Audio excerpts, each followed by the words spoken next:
नमस्कार, जय हिंद, वंदे मातरम। प्यारे बच्चों, आज के इस विशेष सेशन में आपका स्वागत है। आज की ये क्लास आपकी यूपी जीके और कंप्यूटर की प्रैक्टिस के लिए है। वीडियो को लाइक कर लीजिएगा, चैनल पर नया है चैनल को सब्सक्राइब कर लीजिएगा, क्योंकि प्रश्न यहीं से आएगा। आप पढ़ते रहेंगे आप मेरे साथ तो आपको यकीन आएगा। लगातार आप हमारे साथ यूपी जीके और कंप्यूटर की प्रैक्टिस कर रहे हैं और अभी तक तकरीबन आपके 600-700 प्रश्न हो चुके हैं दोनों के मिलाकर। तो इसी तरीके से हम लगातार 2000 प्रश्नों तक ये प्रैक्टिस सेट बना के रखेंगे और आपकी तैयारी आपके एग्ज़ाम तक बिल्कुल आसान हो जाएगी और बहुत आराम से आपका जो कंप्यूटर और यूपीजीके का सेक्शन है उसमें आप 35 में से 35 की तैयारी कर पाएंगे। रही बात आज के इस सेशन की पीडीएफ की, तो हम आपको पेड बैच में उपलब्ध कराते हैं, फिर चाहे आपका लोअर का हो, फॉरेस्ट गार्ड का हो या फिर आपका यूपीजीके और कंप्यूटर का अलग से बैच बनाया गया है, वहाँ पर आपको ये सारी चीज़ें मिल जाएंगी। विधिवत तरीके से अगर आप हमारे साथ जुड़ना चाहते हैं तो स्क्रीन पर आपको व्हाट्सएप नंबर दिया गया है, वहाँ पर आप मैसेज करिए, जहाँ पर आपको quick revision theory e books मिलेंगी, वन लाइनर्स मिलेंगे, पीवाईक्यूज मिलेंगे, एमसीक्यूज मिलेंगे, जिनके द्वारा आपकी तैयारी बहुत आसान हो जाएगी।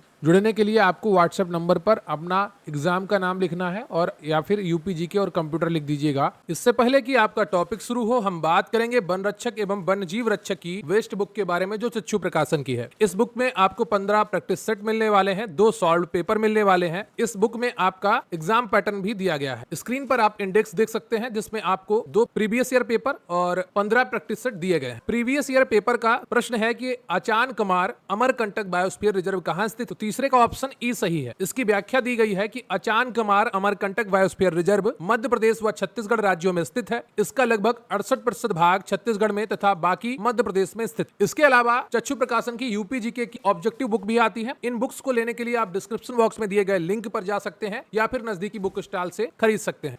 तो अभी हम कंप्यूटर से आपका प्रैक्टिस सेट शुरू कर रहे हैं और पहला प्रश्न है आपका कि वर्ल्ड वाइड वेब WWW और HTTP प्रोटोकॉल का आविष्कार टिम बर्नर्स-ली ने किस संस्थान में काम करते हुए किया था। तो सही उत्तर है आपका CERN, European organisation for nuclear research. पहले इसका नाम ऑर्गेनाइजेशन की जगह काउंसिल हुआ करता था, वर्तमान में इसके नाम में ऑर्गेनाइजेशन है। WW और HTTP प्रोटोकॉल का आविष्कार टिम बर्नर्स-ली ने 1989 और 1990 में किया था। उस समय वे जेनेवा स्विट्जरलैंड स्थित CERN में कार्यरत थे। उन्होंने पहला web browser world wide web और पहला वेब सर्वर HTTPD भी बनाया था। MIT, डार्पा और बेल लैब्स अन्य प्रमुख तकनीकी अनुसंधान केंद्र रहे हैं, लेकिन WWW का विकास CERN में हुआ था। अगला प्रश्न है आपका कि कंप्यूटर माउस का आविष्कार डगलस एंगलबर्ट ने किस वर्ष के आसपास किया था और इसके पहले प्रोटोटाइप में किस सामग्री का उपयोग किया गया था। तो सही उत्तर है आपका ऑप्शन ए, 1964 में लकड़ी, वुड। डगलस एंगलबर्ट ने 1964 में स्टैनफोर्ड रिसर्च इंस्टीट्यूट में काम करते हुए पहले कंप्यूटर माउस का आविष्कार किया। इस पहले प्रोटोटाइप का बाहरी आवरण लकड़ी का बना था और इसमें 2 धातु के पहिए लगे थे। इसका सार्वजनिक प्रदर्शन 1968 में किया गया था, जिसे तकनीकी इतिहास में the mother of all demo के रूप में जाना जाता है। अगला प्रश्न है आपका कि सॉफ्टवेयर और उनके प्रकारों के संदर्भ में निम्नलिखित कथनों पर विचार करें। यूटिलिटी सॉफ्टवेयर एक प्रकार का एप्लीकेशन सॉफ्टवेयर है जो कंप्यूटर को वायरस से बचाता है, क्या यह सही है? लिंकर का मुख्य कार्य विभिन्न ऑब्जेक्ट फाइलों को जोड़कर एक एग्जीक्यूटेबल फाइल बनाना है। अगला है इंटरप्रेटर पूरे प्रोग्राम को एक साथ मशीन भाषा में बदल देता है। तो इनमें से कौन से कथन सही है आपसे पूछा गया है, और सही उत्तर है आपका केवल 1 और 3। पूछा गया था कौन से कथन असत्य हैं, ठीक है, क्या पूछा गया था कौन से कथन असत्य हैं, तो सही उत्तर है आपका बी, 1 और 3 असत्य हैं, क्योंकि इंटरप्रेटर जो है आपका, ये आपका पूरे प्रोग्राम को एक साथ मशीन भाषा में नहीं बदलता बल्कि लाइन दर लाइन बदलता है। इंटरप्रेटर कौन होता है? जैसे आप प्रधानमंत्री आपके जाते हैं विदेश में, ठीक है, तो वहाँ पर वो एक इंटरप्रेटर साथ में ले जाते हैं। अगर रूस के राष्ट्रपति रूसी भाषा में कुछ कहते हैं तो जो भारतीय इंटरप्रेटर होता है वो लाइन दर लाइन इंटरप्रेटर करता है, ठीक है, इंटरप्रेटेड करता है प्रधानमंत्री मोदी को। ऐसे ही इंटरप्रेटर काम करता है प्रोग्रामिंग भाषा में लाइन दर लाइन, ठीक है। असत्य पूछा गया था, कौन से कथन असत्य हैं, ध्यान रखिएगा। कथन 1 असत्य है, यूटिलिटी सॉफ्टवेयर जैसे एंटीवायरस एक सिस्टम सॉफ्टवेयर है, ना कि एप्लीकेशन सॉफ्टवेयर। ये सिस्टम के रखरखाव का कार्य करता है। कथन 2 सत्य है, लिंकर विभिन्न मॉड्यूल और ऑब्जेक्ट फाइलों को लिंक करके एक .exe एग्जीक्यूटेबल फाइल तैयार करता है। कथन 3 असत्य है क्योंकि इंटरप्रेटर कोड को लाइन दर लाइन मशीन भाषा में बदलता है, जबकि कंपाइलर पूरे प्रोग्राम को एक साथ अनुवादित करता है। अगला प्रश्न है आपका कि आधुनिक मदरबोर्ड में CMOS बैटरी का मुख्य कार्य क्या होता है? Complementary metal oxide semiconductor. तो इसका क्या होता है काम? सिस्टम के बंद होने पर system clock, time and date और बायोस की सेटिंग्स को सुरक्षित रखना। बी ऑप्शन आपका सही है। CMOS एक छोटी बैटरी प्रायः CR2030 काइन सेल होती है जो मदरबोर्ड पर लगी होती है। इसका मुख्य कार्य सिस्टम के पावर ऑफ होने पर भी सिस्टम क्लॉक और बायोस को सेटिंग्स जैसे बूट ऑर्डर को सुरक्षित रखने के लिए निरंतर ऊर्जा प्रदान करना है। यदि यह बैटरी डिस्चार्ज हो जाती है तो कंप्यूटर हर बार चालू होने पर समय भूल जाता है और डिफ़ॉल्ट सेटिंग्स पर वापस आ जाता है। अगला प्रश्न है आपका कि प्लाटर किस प्रकार का डिवाइस है और इसका मुख्य उपयोग क्या है? तो सही उत्तर है आपका यह एक प्रकार की आउटपुट डिवाइस है। उच्च गुणवत्ता वाले वेक्टर ग्राफिक्स जैसे कि इंजीनियरिंग ड्राइंग और नक्शे छापने के लिए उपयोग में लाया जाता है।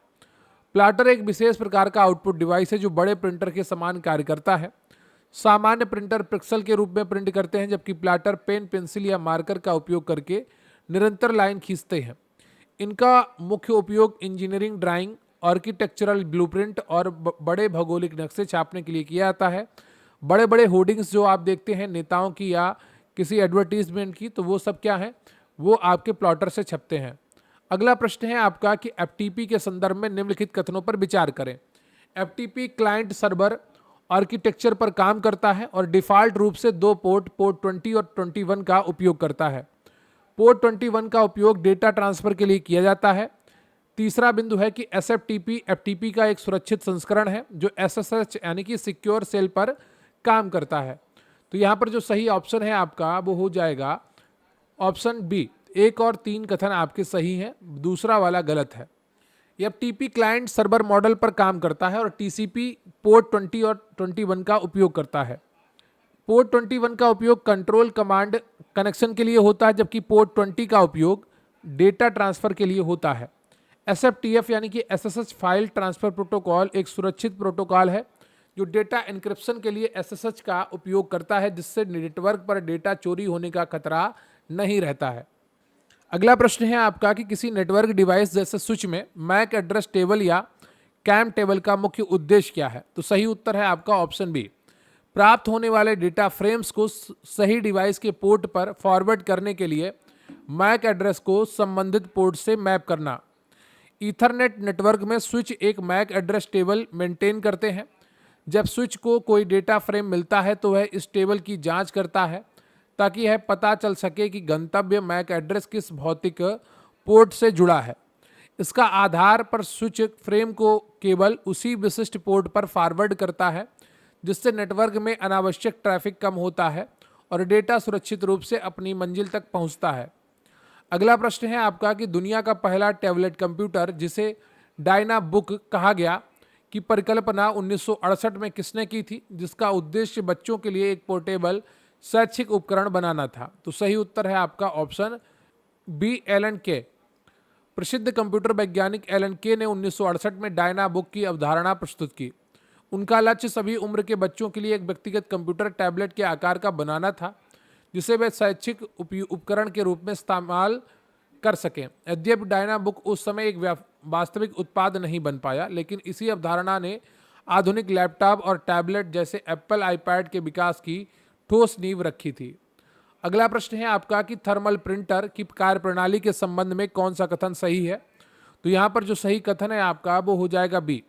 यह एक विशेष थर्मोक्रोमिक कागज का उपयोग करता है जो गर्म होने पर काला पड़ जाता है, अतः इसमें स्याही की आवश्यकता नहीं पड़ती है। Direct thermal printer ribbon, ink, cartridge या टोनर का उपयोग नहीं करते हैं। यह एक विशेष प्रकार के रसायन युक्त कागज थर्मोक्रोमिक पेपर का उपयोग करते हैं। जब प्रिंटर का गर्म प्रिंट हेड उस कागज के संपर्क में आता है तो कागज का वह हिस्सा ऊष्मा के कारण काला हो जाता है। इनका उपयोग आमतौर पर ATM रसीदें, POS मशीनें और रसीद और बस ट्रेन टिकट छापने के लिए व्यापक रूप से किया जाता है। अगला प्रश्न है आपका कि MS वर्ड में Ctrl+Alt+F और Ctrl+ plus alt plus D keyboard shortcut कुंजियों का उपयोग क्रमशः किन विशिष्ट कार्यों के लिए किया जाता है? तो सही उत्तर है आपका यहाँ पर ऑप्शन बी, फुट नोट डालने और एंड नोट डालने के लिए। एमएस वर्ड में संदर्भ जोड़ने के लिए फुट नोट और एंड नोट का उपयोग किया जाता है। Control plus alt plus F का उपयोग फुट नोट डालने के लिए किया जाता है। फुट नोट उसी पृष्ठ के सबसे निचले हिस्से में दिखाई देता है जहां संदर्भ दिया गया हो। Control plus alt plus D का उपयोग एंड नोट डालने के लिए किया जाता है। एंड नोट पूरे डॉक्यूमेंट के बिल्कुल अंत में दिखाई देता है। स्पेस ब्रेक के लिए कंट्रोल प्लस इंटर और डायलॉग बॉक्स के लिए कंट्रोल प्लस एफ का उपयोग होता है। अगला प्रश्न है आपका कि एमएस एक्सेल में यदि आप किसी सेल फार्मूले index A1 colon C5 match max B1 colon B5 comma B1 colon V5 comma 0 और 3 दर्ज करते हैं तो यह फार्मूला वास्तव में क्या खोजना चाहता है? मान लीजिए कि A कॉलम में नाम और B कॉलम में वेतन और C कॉलम में विभाग है। तो सही उत्तर है आपका यहाँ पर ऑप्शन बी, यह बी कॉलम के अधिकतम वेतन वाले व्यक्ति का विभाग सी कॉलम लौटाएगा। अगला प्रश्न है, इसका पहले देख लेते हैं। यह इंडेक्स और मैच का एक नेस्टेड एडवांस्ड फार्मूला है जो भी लुकअप की सीमाओं को पार करता है। सबसे पहले max B1 B5 B column वेतन में से सबसे अधिक मान निकालता है, मैक्सिमम सैलरी। फिर मैच फंक्शन उस अधिकतम मान की सटीक पंक्ति संख्या खोजता है, 0 का अर्थ है एग्जैक्ट मैच। अंत में इंडेक्स A1 कॉलन C5 रो 3 उस विशिष्ट पंक्ति के तीसरे कॉलम जो कि C कॉलम में अर्थात विभाग का है नाम लौटा देता है। अगला प्रश्न है आपका कि लिनक्स और अन्य ऑपरेटिंग सिस्टम के संदर्भ में कर्नेल का मुख्य कार्य क्या है? तो सही उत्तर है आपका ऑप्शन बी, यह ऑपरेटिंग सिस्टम का मुख्य भाग है जो सीधे कंप्यूटर हार्डवेयर के साथ संचार करता है और मेमोरी CPU आदि का प्रबंधन करता है। ऑपरेटिंग सिस्टम में कर्नेल सिस्टम का कोर हृदय होता है। लिनक्स मूल रूप से एक कर्नेल ही है। यह computer hardware CPU memory disk input output device और सॉफ्टवेयर एप्लीकेशन के बीच मध्यस्थ का कार्य करता है।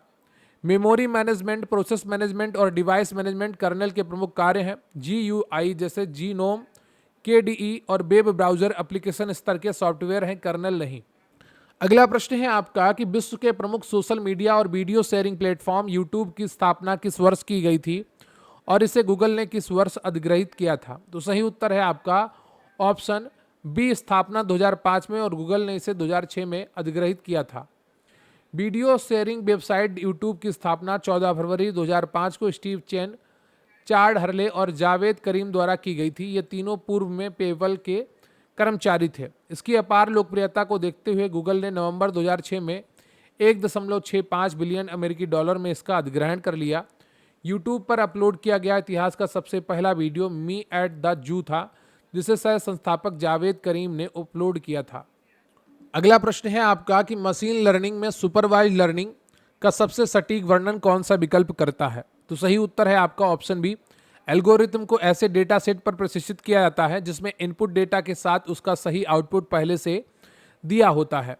सुपरवाइज्ड लर्निंग मशीन लर्निंग का ही एक ऐसी श्रेणी है जिसमें मॉडल को लेबल्ड डेटा पर प्रशिक्षित किया जाता है। उदाहरण के लिए यदि हम कंप्यूटर को बिल्लियों और कुत्तों की पहचान करना सिखाना चाहते हैं तो हम उसे हजारों तस्वीरें दिखाएंगे जिन पर पहले से बिल्ली या कुत्ता का स्पष्ट टैग लगा होगा।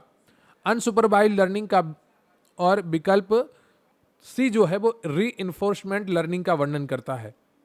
एल्गोरिथम को ऐसा डेटा दिया जाता है जिसमें कोई लेबल नहीं होता है और वह स्वयं ही पैटर्न खोजता है, तो ये अनसुपरवाइज्ड लर्निंग है।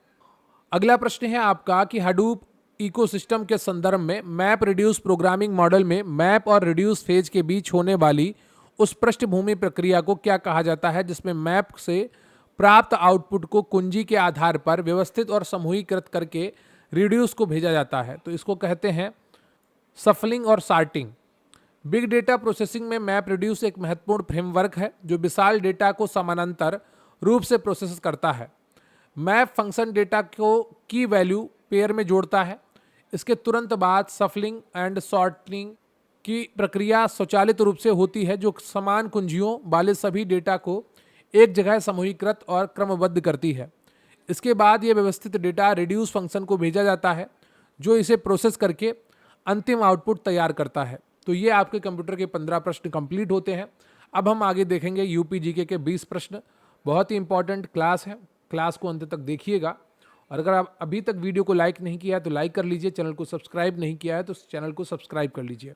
अगला प्रश्न है आपका कि 1920 के दशक में उत्तर प्रदेश तत्कालीन संयुक्त प्रांत के अवध क्षेत्र में चले एका आंदोलन का मुख्य कारण क्या था और इसका प्रमुख नेतृत्वकर्ता कौन था?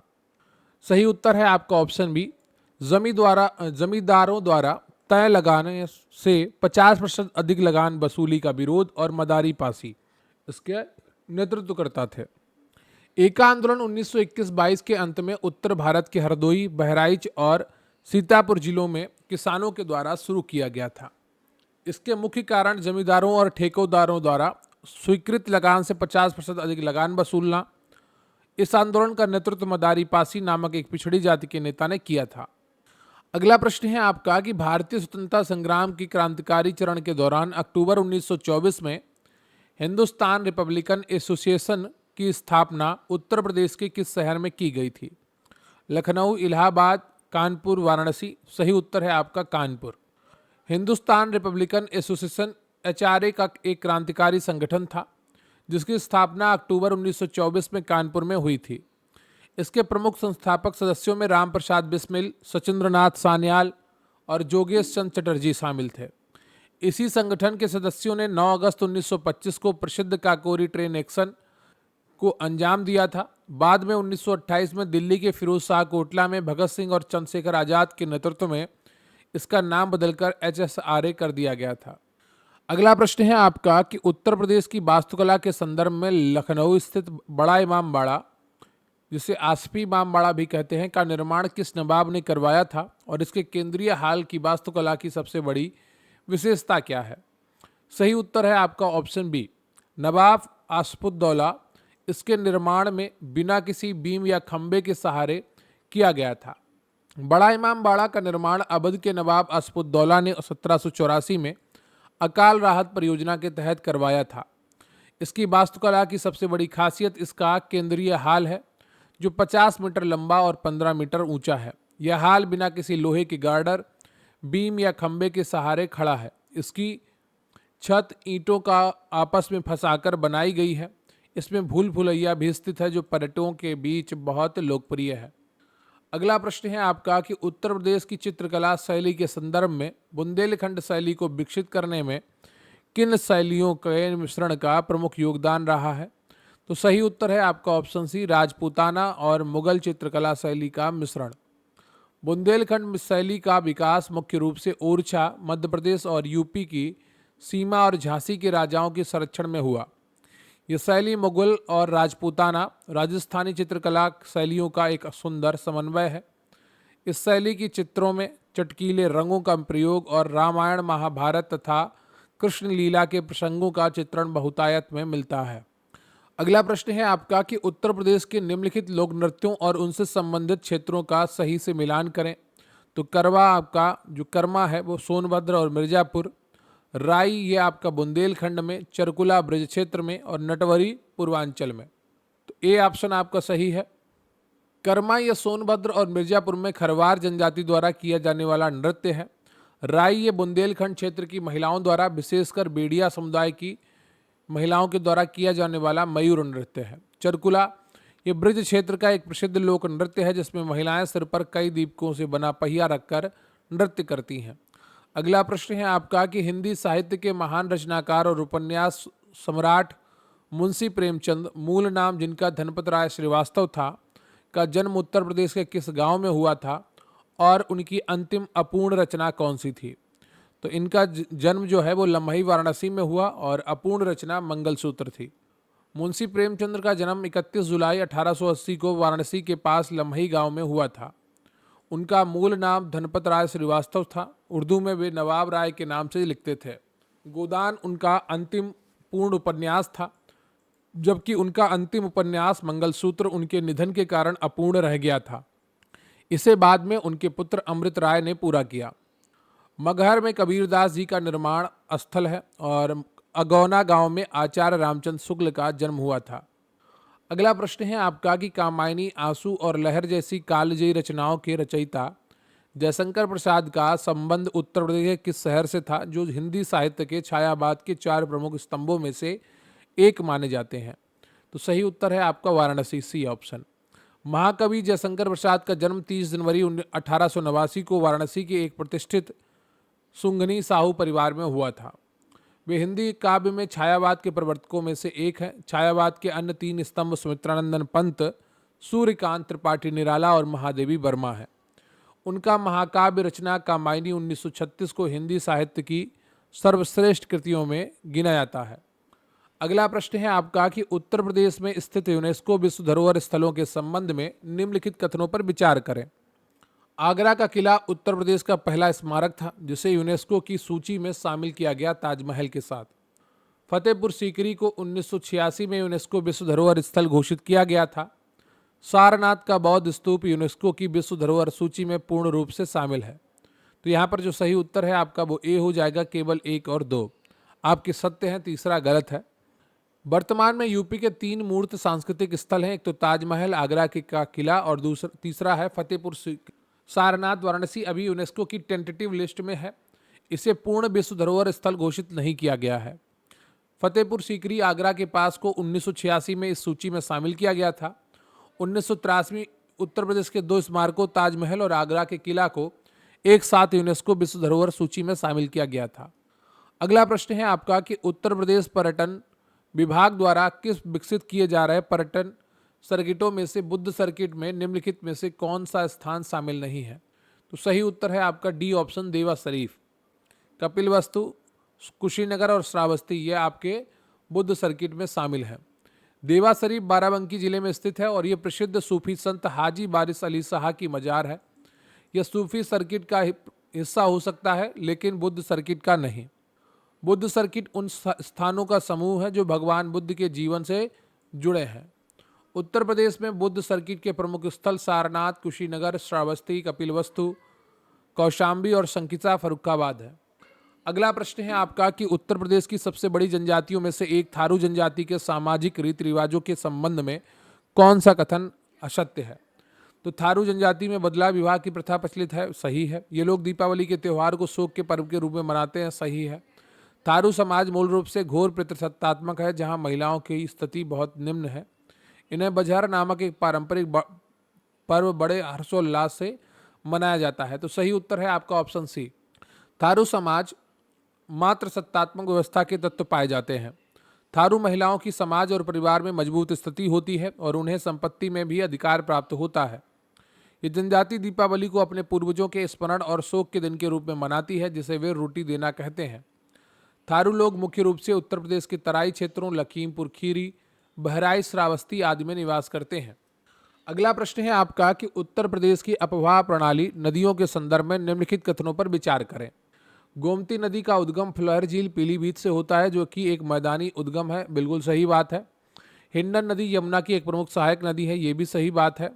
राप्ती नदी गोरखपुर शहर से होकर बहती है और अपनी विनाशकारी बाढ़ों के कारण इसे गोरखपुर का शोक कहा जाता था, ये भी सही कथन है। तो आपके तीनों कथन सही हो जाएंगे, डी ऑप्शन। राप्ती नदी नेपाल से निकलती है और गोरखपुर से इसके तट पर है। इसे इसके मार्ग बदलने और बाढ़ के कारण शोक कहा जाता था। हिंडन नदी शिवालिक पहाड़ियों से निकलती है और नोएडा के पास यमुना नदी में मिल जाती है। गाजियाबाद इसी नदी के तट पर स्थित है। अगला प्रश्न है आपका कि उत्तर प्रदेश की महत्वपूर्ण सिंचाई परियोजनाओं और बांधों को उनके संबंधित जिलों से मिलान करें। सही उत्तर है आपका यहाँ पर ऑप्शन ए। माता टीला बांध ललितपुर में, रिहंद बांध आपका सोनभद्र में, मेजा बांध मिर्जापुर में और अर्जुन बांध महोबा में। माता टीला बांध बेतवा नदी पर बना है ललितपुर में और मध्य प्रदेश की सीमा पर है स्थित। रिहंद बांध गोविंद बल्लभ पंत सागर, यह रिहंद नदी पर सोनभद्र जिले के पिपरी में स्थित है। ये यूपी का सबसे बड़ा बहुउद्देशीय परियोजना है। मेजा बांध ये बेलन नदी पर मिर्जापुर जिले में मिट्टी का बना बांध है। अर्जुन बांध ये अर्जुन नदी पर महोबा जिले में स्थित है।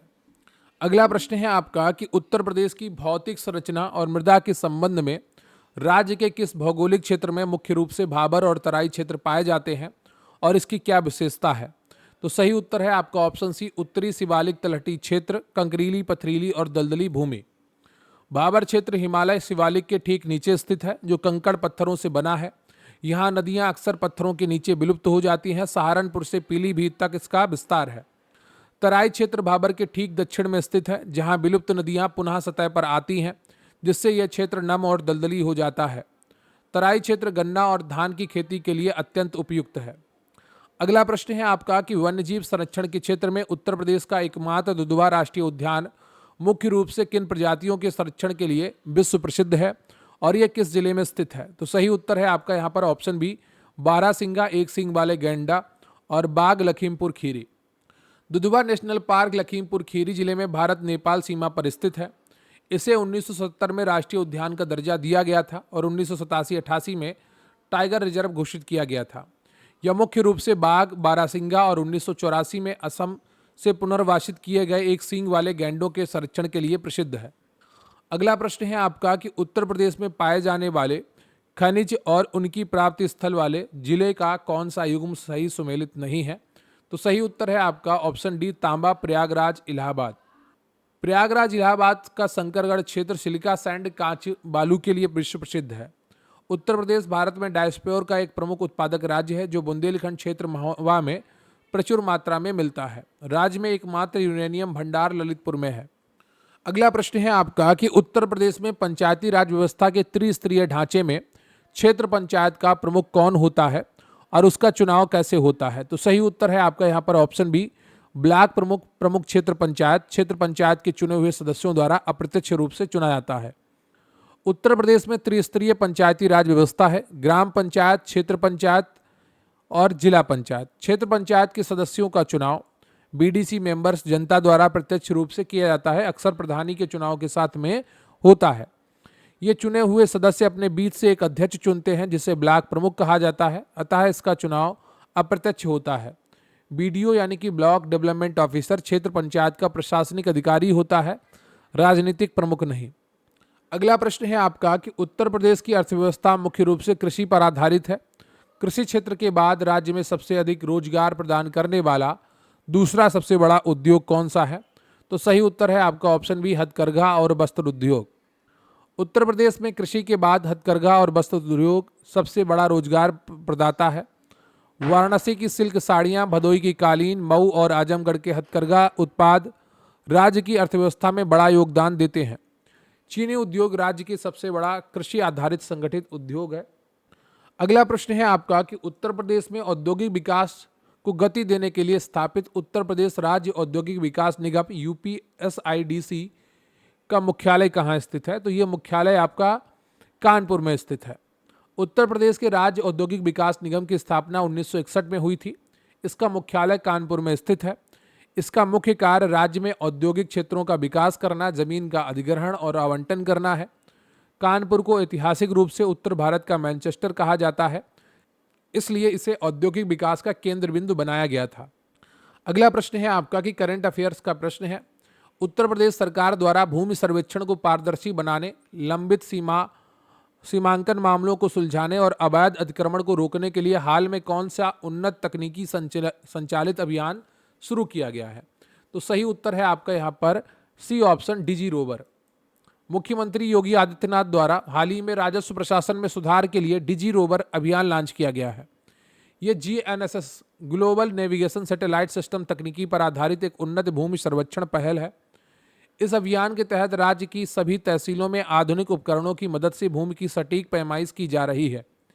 इससे भूमि विवादों में कमी आएगी और सरकारी तथा निजी जमीनों पर अवैध कब्जों को रोका जा सकेगा। अगला प्रश्न है आपका कि उत्तर प्रदेश सरकार ने 2026-27 के अपने ऐतिहासिक बजट में किन 3 प्रमुख शहरों में उन्नत शहरी बुनियादी ढांचा विकसित करने के लिए एक नई विशेष योजना की शुरुआत करते हुए 750 करोड़ रुपए का भारी भरकम आवंटन किया है? तो सही उत्तर है आपका यहाँ पर ऑप्शन बी, मेरठ, मथुरा वृंदावन और कानपुर। उत्तर प्रदेश सरकार ने 2026-27 के लिए अपने ऐतिहासिक 9.12 लाख करोड़ के बजट में शहरी विकास पर भारी जोर दिया है। इस दिशा में मेरठ, मथुरा वृंदावन और कानपुर में विश्व स्तरीय शहरी बुनियादी ढांचा विकसित करने के लिए एक नई योजना शुरू की गई है। इसके लिए बजट में 750 करोड़ का विशेष आवंटन किया गया है। इसका उद्देश्य इन शहरों को आधुनिक स्मार्ट सिटी के रूप में विकसित करना और यहाँ पर्यटन तथा औद्योगिक निवेश को आकर्षित करना है। तो आज का ये कंटेंट आपका पूरा होता है। वीडियो को लाइक करिएगा और चैनल पर नए हैं तो चैनल को सब्सक्राइब करिएगा और अपने दोस्तों के साथ भी शेयर करिएगा और कमेंट करके हमें बताइएगा कि आज का ये सेशन आपको कैसे लगा।